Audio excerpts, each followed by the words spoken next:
Welcome back to the channel. We're going to be discussing the mainstream media's reactions as well as some other reactions to what happened to Trump yesterday.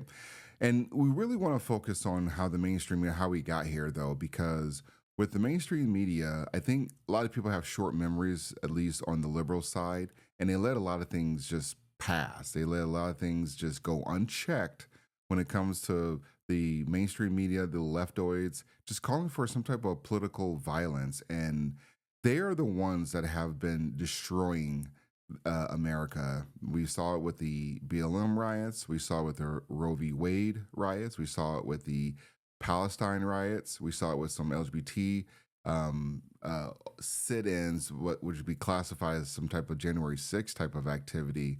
But again, we see this stuff that's happening, and for a long time, and I've watched a lot of content creators on the conservative side, and they've had their voices silenced for just simply calling out what the left has been doing for a long time, and no one has really did anything.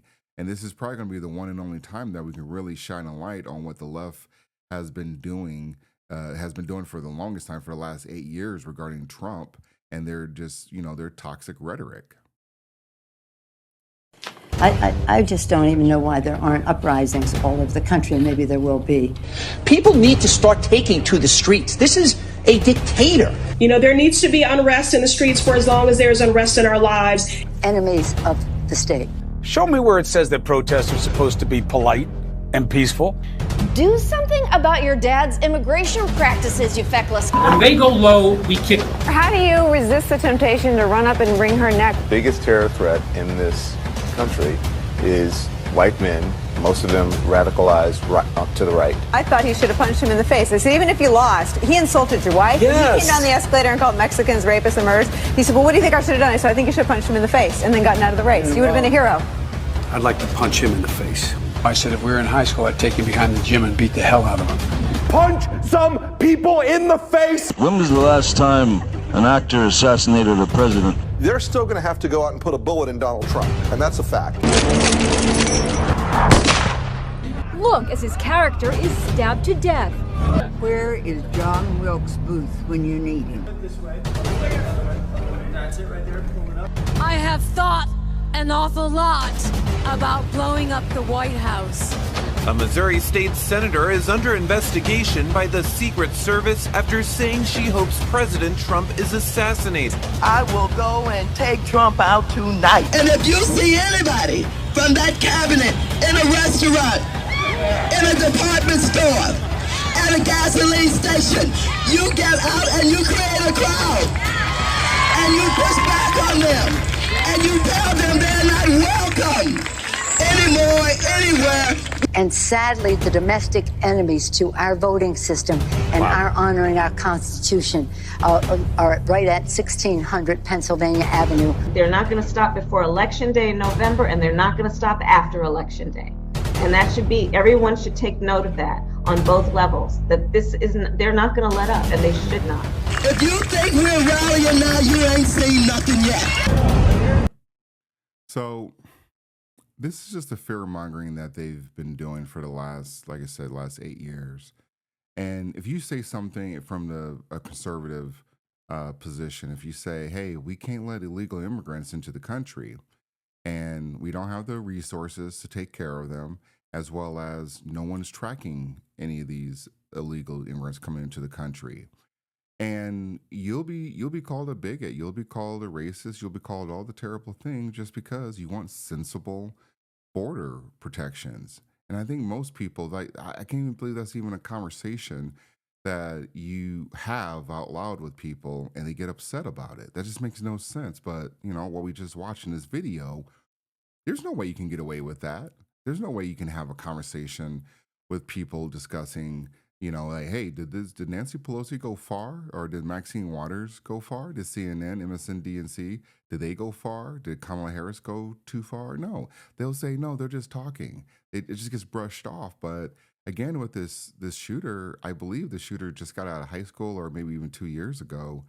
And, there are reports coming out that this person, was a registered Republican, but then this person is also donating to the Democrats. So again, when it comes to like these type of conversations, the country should be galvanizing together, and then going or talking, having a discussion about what the media has been allowed to do, and we saw this with Joe Biden, where the media just constantly lied and or didn't hold anyone from the Biden administration accountable when it came to, hey, how's Joe Biden's mental state?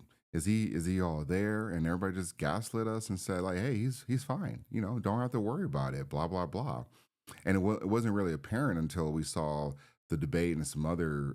I mean, there were actually numerous things leading up to the debate that showed that Joe Biden was not all there, but the media refused to cover it. They pretty much, went out of their way to say everyone was just, this is just the left trying to, like scare people and say like, hey, there's nothing wrong with the president. He's perfectly fine. Come to find out, there are a lot of things wrong with the president that they refuse to like kind of have a conversation on, though. But again, this is the type of thing that we have to do, is just keep getting that message out there about the mainstream media, and also why voting matters. Because after what happened to Trump, how can you not vote? Like, we are in a country where people think it's okay, or they feel it's okay to say these terrible things about the president, and then also try to take action against the president. Like, I just never thought this would be a thing that would happen, but it's definitely happening. But his rhetoric is really getting dangerous, more and more dangerous. And we saw what happened on January 6th when he uses inflammatory rhetoric now. And his recent Truth Social post is incredibly, incredibly scary for anyone that might be trying to work in government. And it is just unquestionable at this point that man cannot see public office again. He is not only unfit, he is destructive to our democracy, and he has to be eliminated. Yeah. See, and this is also a problem with some of the Republicans. So I don't know if some Republicans even called this guy out, though, but I remember when this story came around and I thought there would be a lot of backlash, and there definitely wasn't. And he said this on, was his embassy? So he gets on there, and this is a congressman, and he says a former president has to be eliminated. And these are the same people that were like, hey, this guy said bloodbath, he's going to be a dictator, and so just take him at their word. Okay, fine. If we take you guys at your word, you're basically calling for the assassination attempt. So, you guys can't have it both ways. And I don't know if he corrected it after the video, because the video cuts off right there, or what he was trying to clearly say, though. But again, these people have been stoking this type of fear mongering for the last 8 years, and we saw all the signs that something like this could happen. We were just, at least for me, I was just being naive. I do want to say there was one thing that when I watched the tape, I found odd because of all of the heated rhetoric. And that is that after he was hit, former President Trump got up and said, fight, fight, fight. I think what we're hearing from people is that's not the message that we want to be sending right now. We want to tamp it down. Yeah, I would just know one thing on this. Yeah. CNN doing their CNN BS. These photos of Trump after the assassination attempt, they're gonna live forever. They're gonna be on the internet forever. And this is gonna be something that people, I expect to see more shirts like this of just Trump being on there, and people really supporting Trump, though, because we came very, very close to losing the one person that could put the country back on track. And I know a lot of people on the left will never understand it. They're just too deranged, too far gone. But these people are going to reap the benefits of having Trump in office like they did back in 2016. They just refuse to believe it. But none of those people moved out of the country. They'll never tell you that they made more money under Trump's watch. And they will always say that, hey, Trump, they'll say all these negative things about Trump. But again, show me your bank account. Show me what type of money you were making. Show me like the type of lives you were living where you didn't have to worry about illegal immigrants coming or getting pushed into your neighborhood. Like these people don't have those conversations, but we know it to be true though. We can always look up the numbers and stats. And for CNN to even have this conversation where they're pretty much just saying, hey, you shouldn't fight. Like, are you serious? Like this guy, this is the most badass thing that Trump, I mean, first of all, Trump, he got tagged in the air. He's like, oh, somebody is shooting at me. Like, this is just crazy. Like, Trump is just someone that, he's someone that we don't deserve someone like Trump. And he wants to be here. He wants to be here to put the country back on, on track. And also, Joe Biden's just been disastrous for this country. Just completely disastrous. I'm so glad that Donald Trump is alive. I'm so glad. I'm so glad he's alive. I'm so glad his family. And mind you, these are individuals at CNN that have openly called Trump like a threat to democracy. They've called him Hitler. They've said every terrible thing, and it's hard for me to like really take them at their word when they're saying like, "Oh, I'm glad he's okay," blah blah blah. But also, as we find out, as you see in the caption, Van Jones says some telling things about what they plan on doing this upcoming election. Is not having to bury a father and a grandfather. And this is a moment that I think people who want to defeat him remind ourselves, you can defeat him with ballots. You don't need bullets. You don't need vitriol. You don't need any of this stuff. This is a time where we can get off of this train. So, and he goes on to, talk nonsense, but he's talking about ballots, not votes. And if you look at what's been going on, especially in Michigan, where they overturned, or the governor, Gretchen Whitmer, whatever her name is, overturned a voting rule where they allowed drop boxes again, where they were, I believe they were banned, but she overturned it. And so I believe, like in 2020, those ballot boxes they played an important. They were very important. Where the media and social media, all of social media, have even tried having this conversation about the ballot boxes. A lot of people were censored. They were censored. They had their videos taken down. They were demonetized. And as we found out this year, and some people before this. Footage has come out where people were stuffing those ballot boxes, and that happened on CNN, right on camera, where someone was just stuffing a bunch of ballots. So, people want to say this is an automatic victory for Trump. I'm not going to say victory until I see 270. So, people, you can't let up, you can't let go, you have to keep pushing. You got to keep pushing for. Trying to hold the people accountable when you see like just individuals just, openly advocate for what happened yesterday. You've got to get the message out there. These people need to be, if they're working for some type of business, or they're working for some type of company, or they're an elected official, we got to start tagging these people and like saying like, hey, are you guys okay with this? I guess some people are going to have the conversation like, oh, you can't go that far. Well, nobody's going far, but you are not going to openly advocate on social media the destruction of a president. Like, that's the line that people should not be crossing. And I'm seeing way too many people on the liberal side just cross it. This is ridiculous.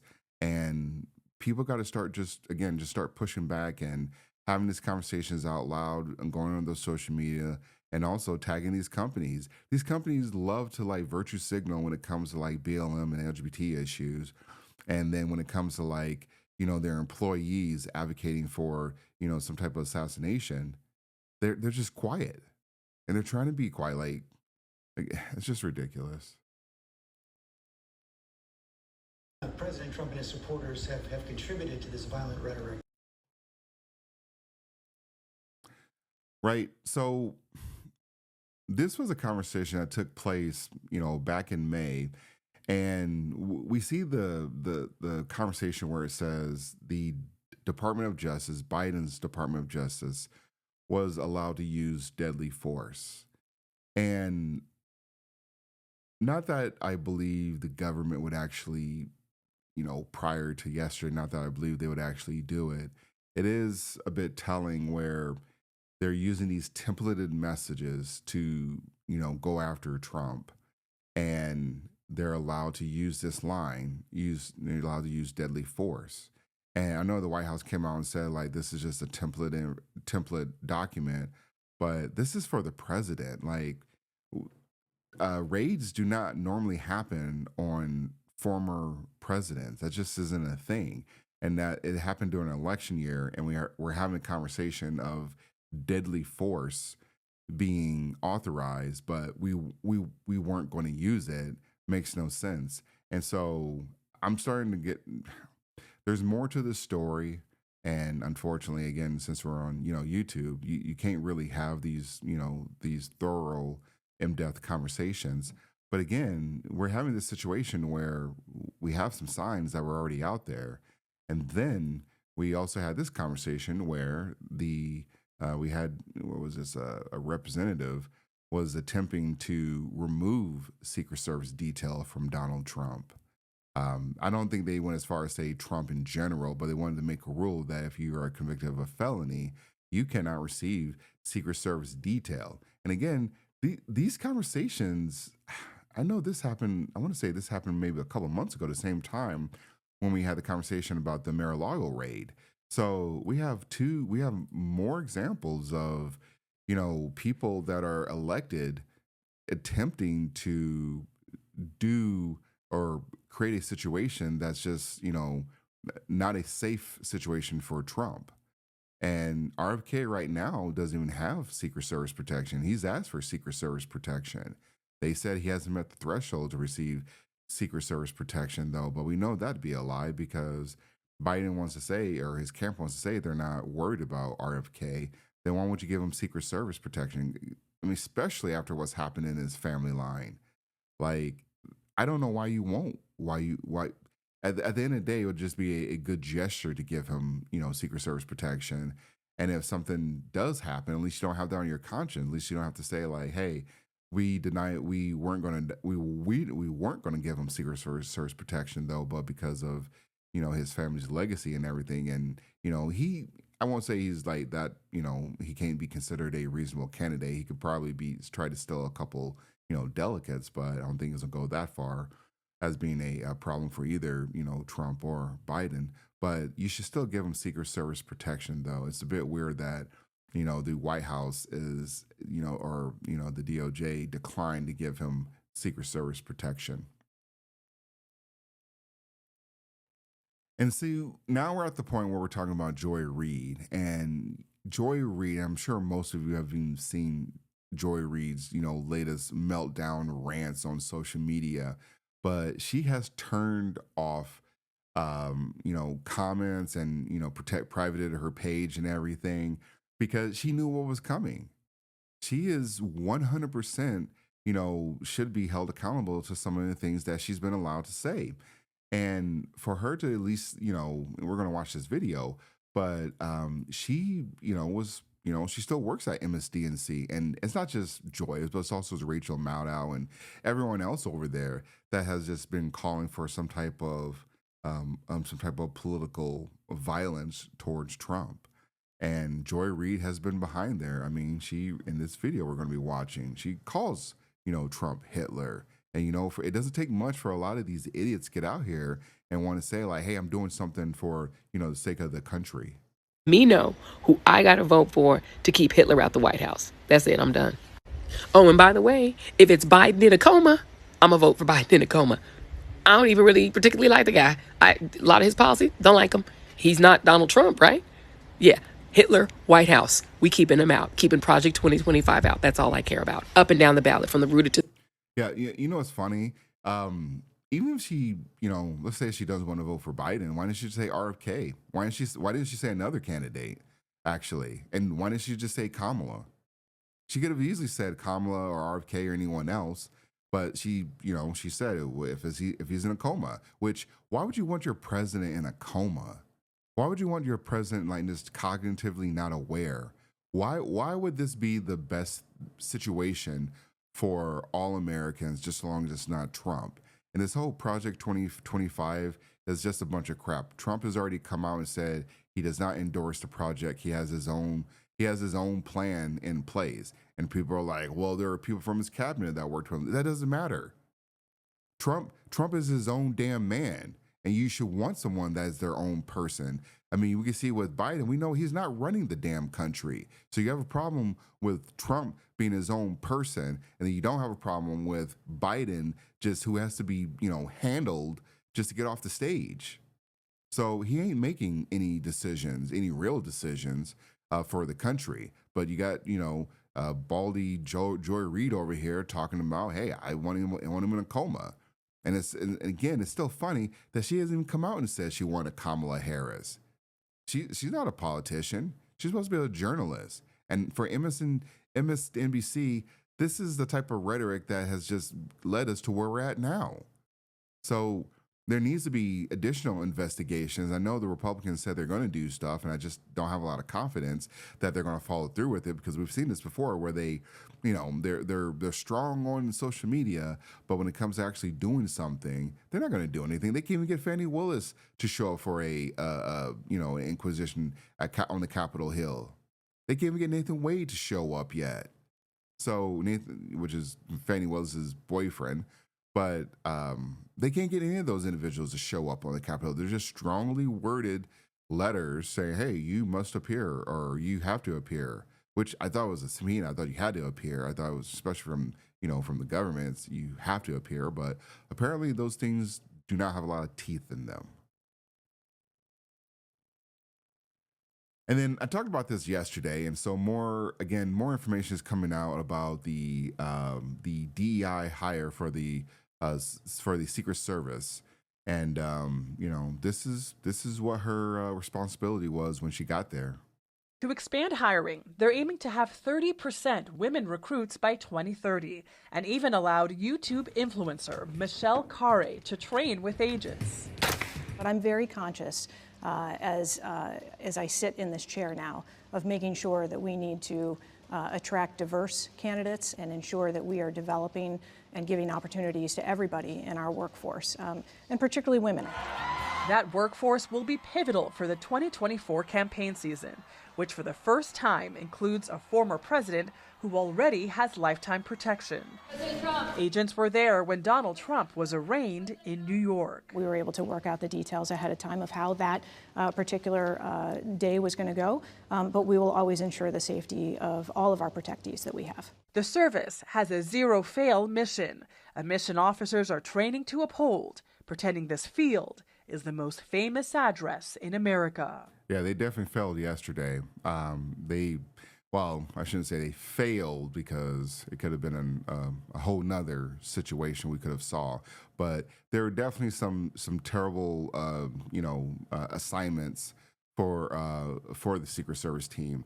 And for her to why is it important to make sure we have a diverse group of people? No, how about we get the most qualified people to work for the president? When has that ever been a okay thing to make sure that we got enough diverse women working to protect the president? If women aren't signed up for the job, then they're not signed up for the job. And there hasn't been a situation that they didn't want women. I'm pretty sure for the most part, most women didn't even get a chance to, or couldn't qualify because of either the weight limit or not weight limit, but the amount of weight you have to be able to carry. And then also for these Secret Service women that were on duty yesterday, they were pretty short. I don't know. I guess I've always thought the Secret Service men were. I mean, and Donald Trump's a pretty tall. He's probably one of the tallest presidents. But I feel like when it comes to a president or Secret Service protection, I thought they had to be a little bit taller, or either at the same height as the president, or just had to be taller, just for obvious reasons. But these Secret Service women, they were not tall at all. So And there were some other videos, I'm saying videos or pictures that came out. Yeah, this is extremely funny as well, too, because this doesn't exude any type of confidence, in my opinion. It just doesn't at all.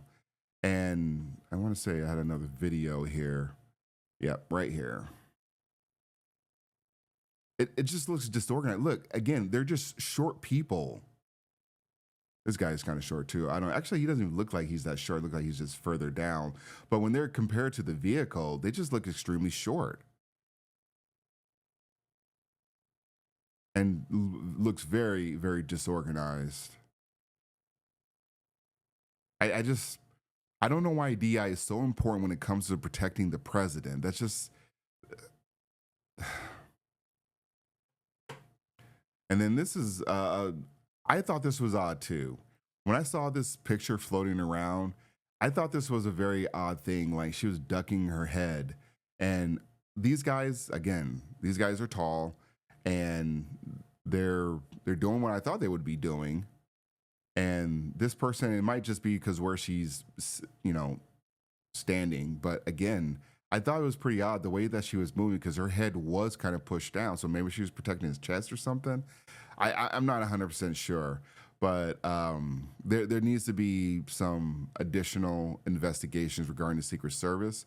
This individual, let me find her face. She definitely needs Kim Cheadle. She definitely needs to step down. I know the GOP said they're gonna call her to the Capitol Hill to have an investigation. I don't think she's gonna do it. But she needs to resign. And she was appointed by Biden. Again, she just needs to resign.